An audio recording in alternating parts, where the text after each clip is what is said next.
Read and say. Hi Farah, do you like sports? Yes, I do. What is your favorite sport? Well, I like cricket. Whoa Farah, cricket is my favorite sport too. Do activity A from your textbook. Language focus. Use of comma.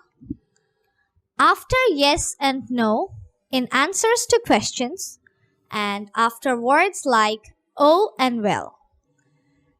Before the word to at the end of a sentence. Before or after a name. Aziz, is this pen yours? No, it's not. I love cricket. Oh, I do too. Read the dialogue in Activity A again. Underline the commas. Let's look at a sentence. Let's eat Raj. Let's eat Raj. Comma is very important. It shows a pause. Putting it in a different position can change the meaning of the sentence. Cooking, reading, and playing football are my favorite hobbies. Is the sentence correct?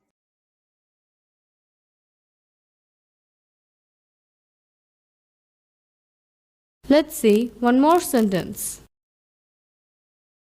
Jamil, did you go to school today? Yes, I did.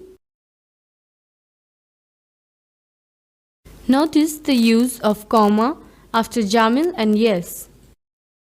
We use comma after or before we address somebody.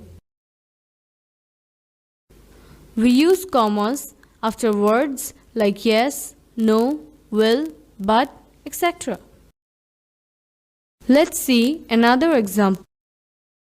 Maliha, will you have an ice cream? No, I have a cold.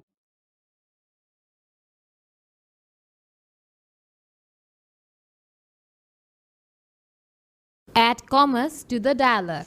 Then say the dialogue in pairs. Hi Shanta, how are you? I'm fine, Komal. Shanta, do you like coconuts? Yes, I do. I love them. I do too. Say the dialogues from section A.